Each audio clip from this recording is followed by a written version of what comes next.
Hey, welcome back to the Ping Pong Flix Show. My name is Chris Wong. This is episode 448 of the Ping Pong Flix Show. Not much updates today, but this was pretty interesting. Apparently, construction on Birds of Prey and Wonder Woman 1984 stands for CCXP is underway. Giant mallet there. You can see this is the Birds of Prey and also the Wonder Woman 1984, along with other stuff for Warner Brothers, right? Over at Brazil, which is this coming weekend. So be on the lookout for that. But I thought I saw this and I thought I was like, wait, what? Apart from the Wonder Woman 1984 trailer, Gal will bring another surprise. And what is these person talking? I mean, people spew stuff online all the time, but apparently he did get it from somewhere, and he got it from this actually right here. Before I even get to the next thing. Guessing is where the surprise bit is from. I mean, it could be anything. And I'll play it for you. If you understand this, let me know, okay? CCXP. Yep. Oi, pessoal. Eu sou a Valentina Pulgarim e eu tenho uma pergunta pra vocês. Preparados pra maior Comic Con do mundo? E eu já tô aqui pra te dar um gostinho do que pode acontecer na CCXP. Isso porque nem mesmo a gente aqui dentro sabe tudo que vai acontecer por lá. It's very... Algumas surpresas ficam só pra última hora. Like, wouldn't it be cool if we did something insane right now? Inclusive, a grande surpresa da CCXP do ano passado foi o próprio Jason Momoa aparecendo no palco através de Jason holograma Momoa. pra conversar com a galera. Look at all those DC fans. O Shazam, apareceu no palco de surpresa e fez uma pergunta pro Jason Momoa. That's some great DC fans over there, man.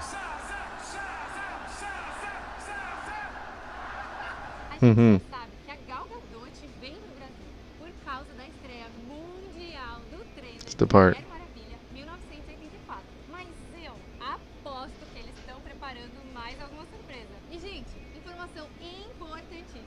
A Warner vai fazer uma cobertura ao vivo, inédita e exclusiva, na TV e no YouTube. Então, é só ligar na Warner Channel de quinta a domingo, às 7h30 da noite, pra ficar sabendo de tudo que tá rolando na CCXP 2019. This weekend. Gente, vai ser épico.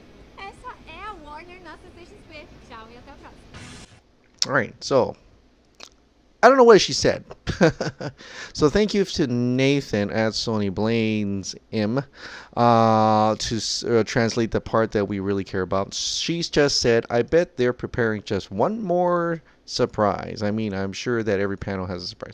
So obviously, yeah, it may be just to show excitement for what is to be at the Brazil CCXP. There might not be a surprise at all. It could be anything. Rather, I tweeted out, I did not say it's the Snyder Cut. Like, I know people are like, it's not the Snyder Cut, Chris. Or oh my God, it's the Snyder. I did not say. I just said surprise. I didn't even mention anything. It could be from a cast member to her kid, to I don't know, a Wonder Woman themed makeup package or something. So don't. I'm just curious to see what that surprise could be, if there's anything at all.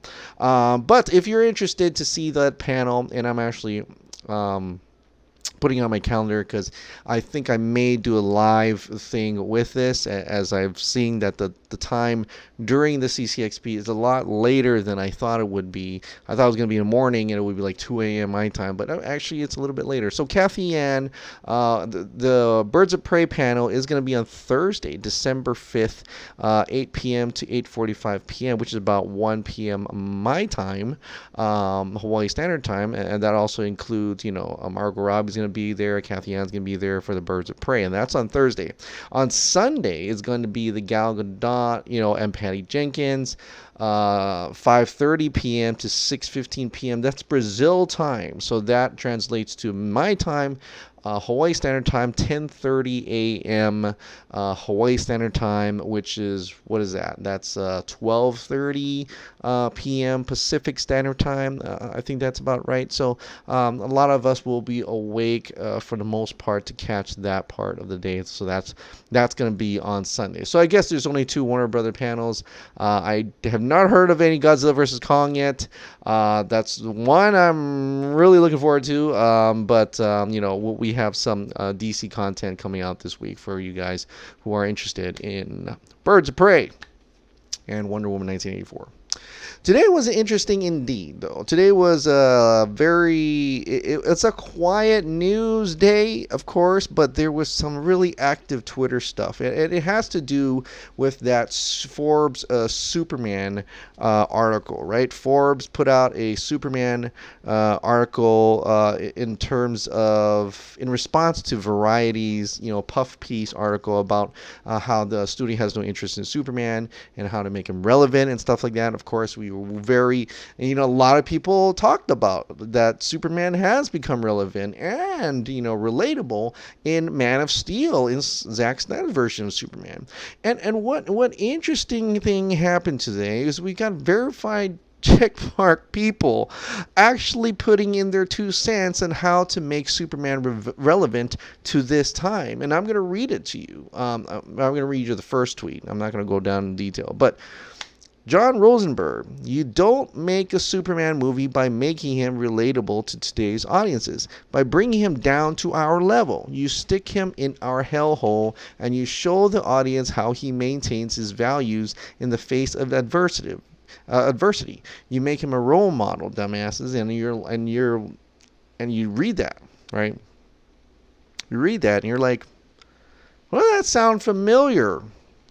Well, I'll tell you why that sounds familiar. Because that happened in a movie that came out in 2013, Man of Steel. It's Superman plopped down into our world, which is not that bright and sunshiny. It is ugly at times, but he keeps his values about saving people, about saving lives, trying to do the right thing, and he's literally just explaining Man of Steel. So that's kind of funny. The second one's gonna be even funnier. James O'Malley. Lex Luthor realizes he can't physically outmatch Superman, so instead uses a disinformation campaign to destroy not just Superman's reputation, but the idea of Superman. The twist is that it isn't Superman that can beat Luthor, it's journalist Clark Kent. Now, the twist is different, but for the most part, this whole thing here happened. That happened in a movie that came out in 2016, and that was called Batman v Superman. So it makes me wonder at all if these people have even watched Man of Steel, watched Batman v Superman, or have they forgotten about it? Have they hated so much that they forgot what those movies were really about? To be fair, Batman v Superman Ultimate Edition should have came out first instead of that theatrical cut, but at the same time, even in the theatrical cut, you can realize what that movie was about towards the end of the day, right? So I'm wondering, man, they should re-release these 2 films because people have forgotten that their ideal Superman already came out. These critics' ideal Superman they think will be relevant in this day and age came out already. It came out. And you hated on it. You wanted that nostalgia Superman of Christopher Reeve Donner Superman, and that's the way you wanted to go. But that also came out too, and that was Superman Returns. That didn't do so hot, So I thought that was really interesting. A lot of people jumped on this to put their 2 cents in, and it was pretty a fun day. I thought it was kind of a fun day because we get to see people kind of like, what are they talking about? Did they not see the last 2 Superman movies? Like, what are they talking about? And I did say 2 Superman movies because Justice League doesn't count. But I thought that was kind of interesting today. It was, if you're on Twitter, it's a joke. It's a big joke. What a joke. Anyway, there is one article that came out in terms of this is coming from Forbes. Now, a lot of people got triggered by this headline and tweet that came out that went with it. But if you really look closer, you read it, it's actually kind of not bad. It's actually a good thing for the most part. And I'll read it to you so you can see how it really is if you never bothered to click on it and read it. Box office. What success for Joker, Wonder Woman, and Aquaman means for DC films. This is by Scott Mendelson. Not the biggest fan, I don't think, of Batman v Superman, Man of Steel, I believe. I don't remember, but I remember him being attacked for kind of crapping on Batman v Superman. But, I digress. Joker earned another $2 million. This weekend to bring its domestic total to $330.6 million. That puts it, sans inflation, but absent 3D bumps, above the $330.3 million domestic total of Batman v Superman Dawn of Justice. Now that's true. It just broke another DC film record that surpassed that one. An R-rated 2D psychological drama with no action and little on-screen violence just passed the unadjusted cum of the live-action on-screen team-up between the Cape Crusader and the Man of Steel, featuring the live-action debut of Wonder Woman. In many ways, Joker is everything everyone said that DC films shouldn't be doing with their movies, namely being violent, dark, cynical, adult-skewing, and lacking in conventional humor and aspirational qualities. And yet, and this is actually him knocking the execs who were trying to get that hope and optimism, right? And yet, it will soon pass Aquaman at $335 million, along with among superhero hits Guardians of the Galaxy, $333 million, Spider-Man Homecoming, $334 million, and Spider-Man 3, $336 million, to become the second biggest DC Films flick in domestic grosses behind Wonder Woman, $412.5 million. Its $1.048 billion global cum puts it just behind Aquaman, $1.148 billion worldwide. Anyone can cook. Todd Phillips' Joker was a comparatively cheap $62.5 million. Character study with bare bones content beyond gorgeous cinematography, an impressive lead performance from Joaquin Phoenix, and just enough transgressive on-screen content to make it seem rebellious. That's not a criticism. It's a very much just a movie, representing the kind of slow burn character studies, passion plays that used to be more common in the pre-blockbuster era. That made its pre-release a wave of online panic in terms of the film inspiring off-screen violence all the sadder. It is the second biggest DC Films flick in raw worldwide grosses without a dime from China, no less, behind James Wan's Aquaman. James Wan's Aquaman has been called many things. I've often called it Oops, All Berries the movie, while an online acquaintance referred to it as Costco the movie. It is a big budget, around $165 million, underwater action fantasy that indulges in so much fantastical excess that it probably made Gore Verbinski a little jealous. In terms of story, it's as conventional of a comic book origin fable as you can get. And Jason Momoa's I want to do what's right, but I'm afraid I'm unworthy arc is essentially a polished version of Ryan Reynolds' Green Lantern arc. It's a bonkers bananas adventure movie that typifies comic book excess. This part's important, and I think the biggest takeaway. What does this all mean? Well, there's no right or wrong way to make a DC Films flick, as long as it's not being meddled with by panic studio executives and or in reaction to the last DC Comics movie. We've got a new franchise where the two most significant successes in North America are an aspirational female-led World War I adventure story and a grim-dark 1980s character study. And in terms of worldwide grosses, the two biggest earners are that aforementioned grimdark passion play and a big budget underwater explosion of gloriously unapologetic fantasy excess. It means that every project is different, and that for DC Films going forward, anyone can cook. And I agree with that wholeheartedly. Now, in terms of box office, if they had released Batman v Superman Ultimate Edition, I think it would have cracked that billion. No problem. But they didn't. So that's on the execs. And Scott Mendelson here, he is actually very much knocking those studio execs back then right now. He is talking about them.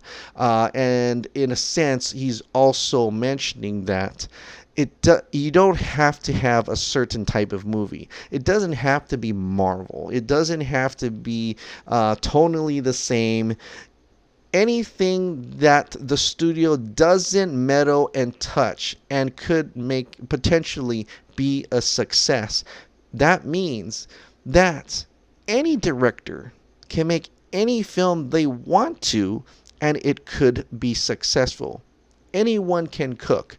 It doesn't have to be a one type of recipe. It doesn't have to be one type of tone type film. It doesn't have to be like a Marvel type film.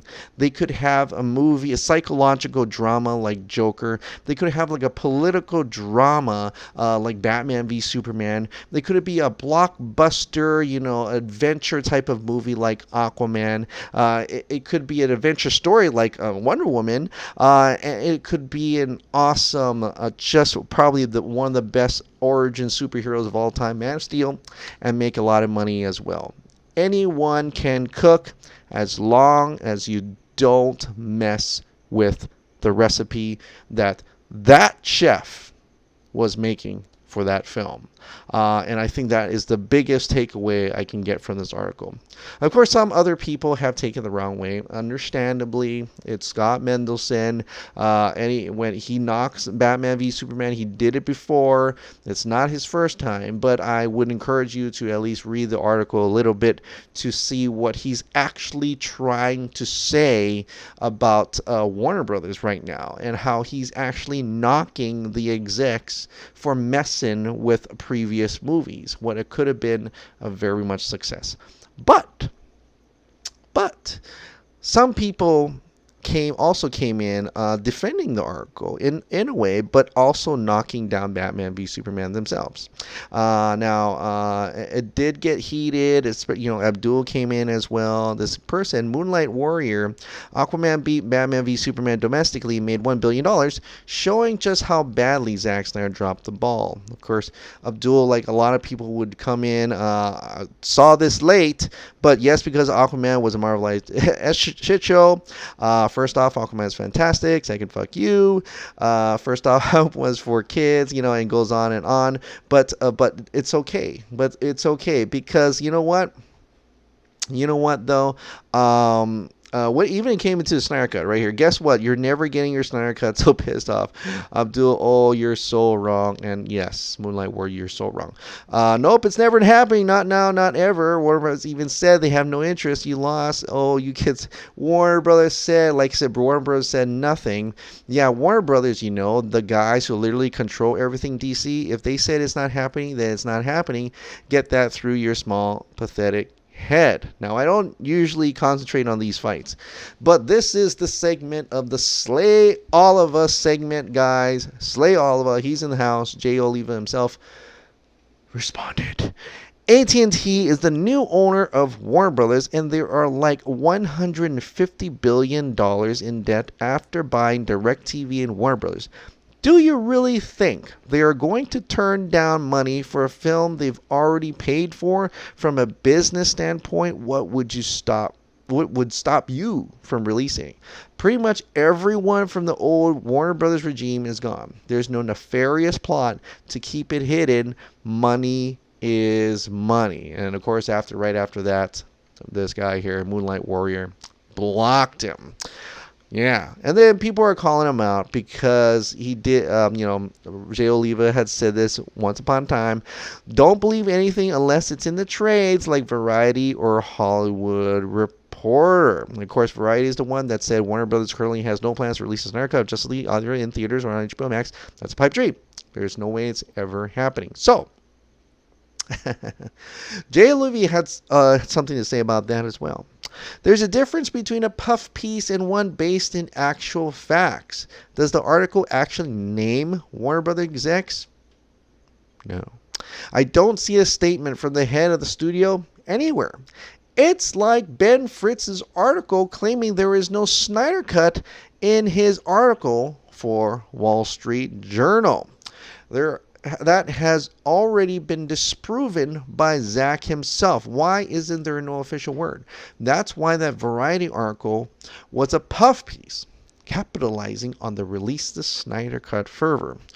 Here's the correct question. If there are no plans to release it, then why even do the article? The film is 2 years old. The Snyder Cut has trended on social media pretty consistently since. It would be easier for Variety to ignore the movement and report upcoming Oscar buzz. For some reason, the editors for Variety were willing or pay money for this article because they believe it will generate clicks. It's a dead subject. If it's a dead subject, then why throw cash at the writer? My guess is things are abuzz about what the release of Snyder Cut has accomplished. It doesn't end there, though. It doesn't really end there. People want to, criticize him, of course. Why? I have no idea. My man has just lost it. I know you're a good friend and fan of Snyder's work, but this ain't it, Chief. You're going too low to destroy yourself and your career for the sake of something that probably won't see the day. I hope to be proven wrong here. Hashtag release the Snyder Cut. He even throws the hashtag. Like what? What are you referring to? I'm confused. A man like you shouldn't show your desperation by replying to each and everyone. They just call you a hypocrite because of what you said last year. This will probably affect you and your career. Just stay out of it. Let others handle this Snyder Cut topic.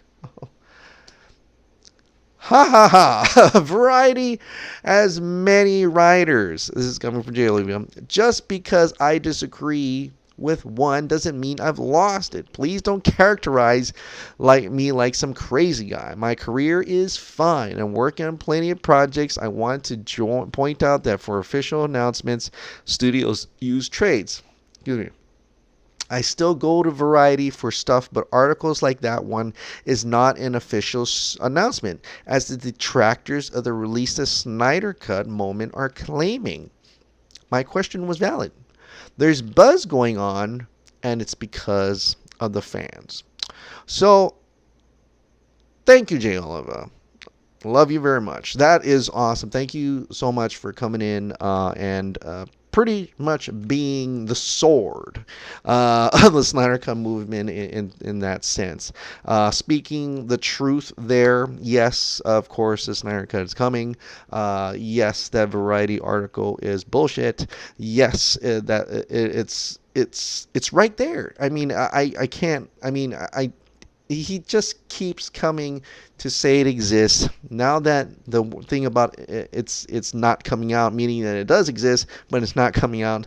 What's the next thing? I mean, I can't take it anymore. It really is crazy out there in terms of either the Superman topics, Snyder Cut topics. It just goes on and on and on. I just cannot wait when it finally comes out. What would be the reaction from them on? I'm pretty sure the goalpost is going to move, but it will be at least satisfying to silence, or in a way just say it back to them and says, look, the Snyder Cut is not coming. Well, it's right here. It just got announced. So 1, it exists. 2, it's coming out. So I think it would be really satisfying when that actually happens. And seeing Jay Oliva actually coming out and going hashtag release the Snyder Cut, it really does. You have to know that he is super confident in this stuff. Mark Hughes, super confident. Grace Randolph. And also our very own Ray Fisher not being afraid to actually using hashtag release the Snyder Cut now. He posted it on Instagram, this fundraiser, American Foundation for Suicide Prevention. He also tweeted this out. Check out the link below, also in my bio, to help support the American Foundations for Suicide Prevention and get exclusive I Love ZS release the Snyder Cut gear. All proceeds will go directly to the American Foundation for Suicide Prevention. Now, this is coming from TPZ and the Nerd Queens. Since I got some time now, I'm going to read it to you. In July of 2017, Justice League star Ray Fisher, Cyborg, appeared at San Diego Comic-Con and revealed the now infamous I Love ZS t-shirt in a gesture of solidarity and support for director Zack Snyder, who would not be present as he had left the film's production earlier in the year after a family tragedy. The following year at SDC 2018, unsure of whether Snyder would be attending in person or not, fans wanted to ensure that support for Zack would be visible and that his presence would be felt. Inspired by Ray Fisher's t-shirt gesture, a group of fans, the Nerd Queens, Cole and Nana, together with TPZ, Abdul, Anthony, Darren, David, Dexter, Geraldo, Fiona, Jonathan, Justin, Carl, and Mick collaborated on a project to self-fund and freely distribute hundreds of identical I Love ZES designed t-shirts to fans attending Hall H. Support for Zack and demand for the t-shirts was so high they were snatched up quickly, and many fans who missed out asked where they could get a t-shirt. Then they would gladly pay for them. Meanwhile, Zack's fans had already been involved in campaigns for suicide awareness, donating and fundraising for the American Foundation for Suicide Prevention. It occurred to us that if fans were eager to show support for Zack through Ray's t-shirt, we could marry the two while helping drive awareness and funding for suicide prevention. After discovering inktothepeople.com and reaching out to the AFSP, we created our first charity t-shirt campaign in honor of both Zack and Ray to try and help make a difference. Further inspired by Zack's model that powerful art can heal, bring awareness, and create change, we decided to leverage artistic talent within the fan community, notably Ramesh De Silva, and embarked upon a series of fan-designed charity t-shirt campaigns carrying messages of hope, empowerment, and unity. The rest is history. Together, the fan t-shirt campaign, along with Zack's All the Gods, raised approximately $90,000, as well as widespread awareness for the AFSP and their life-saving research and services. All this began with a spark. Inspired by a powerful gesture and symbol of love and solidarity from Ray Fisher to his friend Zack Snyder, we are proud to keep the legacy of that initial spark alive and burning within the fan community with a special edition relaunch by popular demand of the shirt that started it all. This time featuring an all-new Release the Snyder Cut twist. Thank you for the inspiration. Thank you, Ray, for the inspiration. TPC and the Nerd Queen. So here we go. I'm going to put the link down in the description below. Go get this shirt. I'm going to order it as well. And look at that. Also has this Release the Snyder Cut on the side here. You can get the shirt. You can get the hat. You can get behind the hat too. So far, $524 raised. Yeah, go and get this shirt immediately. So that is it. That is it for tonight. Continue supporting Release the Snyder Cut movement. Continue supporting positive change through art. Like he said, powerful art can heal and spread awareness. So this is what we're bringing awareness and create change, of course. Continue to promote and continue to support because it makes a huge difference in the world. All right, guys. Well, thank you so much for subscribing. Thank you so much for watching. I'll see you next time. Bye.